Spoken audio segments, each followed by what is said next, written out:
Government higher secondary school भोगतपुर की class 12th की student हूँ और आज मैं आप सभी के सामने महिला सशक्तिकरण के बारे में कुछ शब्द बोलना चाहती हूँ। मंच पर उपस्थित सभी अतिथिगण महोदय एवं गांव से पधारे हुए मानभाव बंधुओं, आप सभी का बहुत आभार है कि आप अपना अनमोल समय निकालकर यहाँ उपस्थित हुए।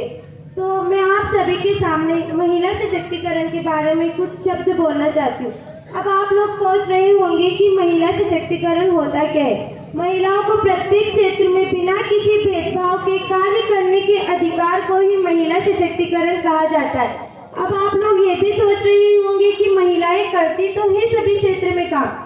जी हाँ, महिलाओं को सरकार के द्वारा अनेक योजनाएं चलाई गई है, जैसे बेटी पढ़ाओ बेटी बचाओ योजना, सुकन्या समृद्धि योजना, उज्ज्वला योजना और लाडली लक्ष्मी योजना। ऐसी योजनाओं के द्वारा महिलाओं का सम्मान किया जा रहा है, लेकिन समाज इसमें अपना योगदान नहीं दे रहा है। हमारे समाज में कुछ ऐसी कुरीतियां व्याप्त है जिसके कारण महिलाओं का और लड़कियों का सम्मान नहीं होता है।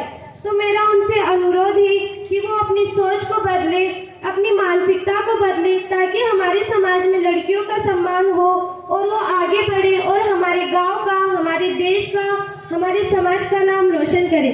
जैसे कि हमारे समाज में जब एक बेटा जन्म लेता है, तो जब एक बेटी जन्म लेती है, तो जब बेटी समझने लगती है तो उससे बोला जाता है कि बेटी तुम बड़ी हो, अगर बाहर जाए तो किसी से ज्यादा बात मत करना, नजरें झुका के चलना, अगर कुछ ऊंच नीच हो जाएगी तो इससे हमारे और हमारे परिवार की बदनामी होगी। लेकिन इसी जगह जब एक बेटा जन्म लेता है और वो बड़ा होता है और वो बड़ा हो जाता है, उसे कोई कुछ नहीं कहता और बड़ा होकर कुछ ऐसे अत्याचार करता है, कुछ ऐसे काम करता है जिसके कारण लड़कियों का और महिलाओं का सम्मान नहीं होता।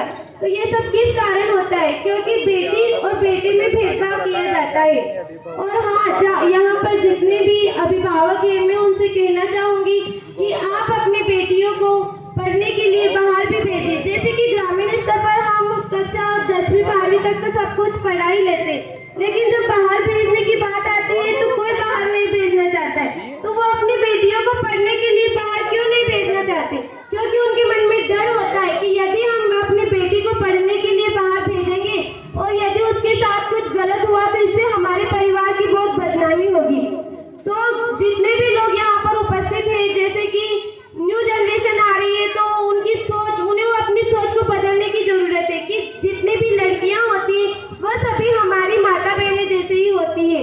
जैसे कि एक लड़की बाहर पढ़ने के लिए जाती है तो उसके मन में बहुत सारे डर होते हैं। और हाँ, मैं उन लोगों से कहना चाहूंगी जो लड़कियों का सम्मान नहीं करना चाहते कि हम ग्रामीण स्तर पर देखते हैं, इसलिए यदि हम शहरों में जाके देखें, यदि परिवार पर आर्थिक स्थितियों की विपदा आन पड़ी तो ऑटो रिक्शा ट्रेन तक चलाने लगी है बेटियां। अरे आज का तो वायुयान तक उड़ाने लगी है बेटियां।